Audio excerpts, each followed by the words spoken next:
കഴിഞ്ഞ ദിവസം കണ്ട ഒരു കിടിലൻ സിനിമയാണ് ബേണിംഗ് ബ്രൈറ്റ്. ഒരു വീട്ടിനുള്ളിൽ ഒരു കടുവ അകപ്പെട്ടു പോകുന്ന ഒരു സിനിമ. ഇങ്ങനെ പറയേണ്ട ഒരു സിനിമയല്ല ഈ സിനിമ. 2010 ഇറങ്ങിയ ഒരു ത്രില്ലർ സിനിമയാണിത്. ജോണി എന്നൊരാൾ ഒരു കടുവയെ വാങ്ങിക്കുകയാണ്. അപ്പോൾ ഇതിനെ അനുമതിയൊന്നും ഇല്ലാതെയാണ് ഇദ്ദേഹം വാങ്ങിക്കുന്നത്. ഇദ്ദേഹത്തിൻ്റെ സർക്കസ് ആവശ്യങ്ങൾക്കൊക്കെ വേണ്ടിയിട്ടാണ് ഇദ്ദേഹം ഈ കടുവയെ വാങ്ങിക്കുന്നത്. 5-6 ദിവസം പട്ടിണി കിടന്ന് ഇരിക്കുന്ന ഒരാളെ കിട്ടിക്കഴിഞ്ഞാൽ അപ്പം കൊന്നു തിന്നാൻ പാകത്തിലുള്ള വിശപ്പ് സഹിക്കാൻ പറ്റാത്തിരിക്കുന്ന ഒരു കടുവ. അങ്ങനെ ഈ കടുവയെ ഒരു വലിയൊരു ട്രക്കിൻ്റെ പിന്നിലൊക്കെ ആക്കിയിട്ട് ഇദ്ദേഹത്തിൻ്റെ വീട്ടിലേക്ക് കൊണ്ടുപോകുന്നു.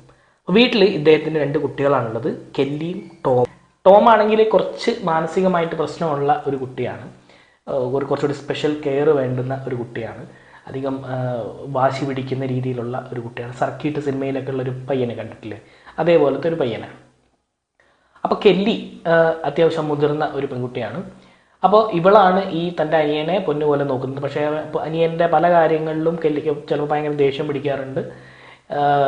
അനിയനെ കൊല്ലണം എന്ന് വരെ ചില സമയത്ത് കെല്ലിക്ക് മൈൻഡിൽ തോന്നാറുണ്ട്, സ്വപ്നം കാണാറൊക്കെ ഉണ്ട്. പക്ഷേ അനിയനെ ഭയങ്കര ഇഷ്ടമാണ്, സ്നേഹമൊക്കെ ഉണ്ട്. പക്ഷേ ഈ കെല്ലിയും ടോമും ജോണിയുടെ ബയോളജിക്കൽ കുട്ടികളല്ല കേട്ടോ. അദ്ദേഹത്തിൻ്റെ സ്റ്റെപ്പ് ഫാദറാണ് ഈ പറയുന്ന ജോണി. അങ്ങനെ ഈ സ്വത്തും കാര്യങ്ങളൊക്കെ കെല്ലിയുടെയും ടോമിൻ്റെയും പേരിലാണ്. അപ്പോൾ ഈ കടുവയെ ഈ ജോണി എന്താ ചെയ്യുന്നതെന്ന് വെച്ചാൽ, ഒരു ദിവസം ഈ വീടിന് ചുറ്റും ഭയങ്കര മരമൊക്കെ അടിച്ച് കൂട്ടി, അതായത് ജനലിലും ഒക്കെ മരം വെച്ചിട്ട് അടിച്ച് ക്ലോസ് ചെയ്തിട്ട് ഈ കടുവയെ കുട്ടികളുള്ള ഈ ഒരു റൂമിലേക്ക്, ഈ ഒരു വീട്ടിലേക്ക് തുറന്നു വിട്ടിട്ട് ഈ ഡോറ് പൂട്ടി അദ്ദേഹം ബാറിലേക്ക് വെള്ളം അടിക്കാൻ പോകും. ഈ കുട്ടികൾ, അതായത് കെല്ലിയും, പ്രത്യേകിച്ച് കെല്ലി, എങ്ങനെയാണ് ഈ കടുവയുടെ അറ്റാക്കിൽ നിന്നും രക്ഷപ്പെടുന്നതും തൻ്റെ മാനസിക ബുദ്ധിമുട്ടുള്ള തൻ്റെ അനിയനെ രക്ഷിച്ച് എങ്ങനെയാണ് ഇതിൻ്റെ പുറത്തേക്ക് കടക്കാൻ ശ്രമിക്കുന്നത് എന്നുള്ളതൊക്കെയാണ് ഈ ഒരു സിനിമയിലുള്ളത്. പിന്നീടുള്ളത് കിഡിലൻ, എന്താ പറയുക, ഒരു ഉദ്വേഗജനകമായിട്ടുള്ള, നമുക്ക് ഭയങ്കരമായിട്ട് എന്താ പറയുക, ടെൻഷൻ തരുന്ന രീതിയിലുള്ള പല സീനുകളാണ്. വളരെ 1.5 മണിക്കൂർ സിനിമയേ ഉള്ളൂ. പെട്ടെന്ന് സിനിമ നമുക്ക് കണ്ടു തീരും. ആകെ മൊത്തം പറയുകയാണെങ്കിൽ ഈ ഇവരുടെ സ്വത്തുവകകളൊക്കെ, ഈ കുട്ടികൾ മരിച്ചു കഴിഞ്ഞാൽ ഈ സ്വത്തുവകകളും കാര്യങ്ങളൊക്കെ ജോണിയുടെ പേരിലേക്ക് ആക്കും. അതിന് വേണ്ടിയിട്ട് അദ്ദേഹം ചെയ്യുന്ന ഒരു ചീപ്പ് പരിപാടിയാണ് ഇത്. അപ്പം അതെങ്ങനെ ഈ കുട്ടികൾ ഈ ഒരു കടുവയിൽ നിന്നും, തൻ്റെ ആ ഒരു വീട്ടിൻ്റെ അകത്ത് നിന്നും എങ്ങനെ കടുവയെ ടാക്കിൾ ചെയ്തിട്ട് പുറത്തേക്ക് എത്താൻ ഈ കുട്ടികൾ ശ്രമിക്കുന്നു എന്നുള്ളതാണ് ഈ ഒരു സിനിമ.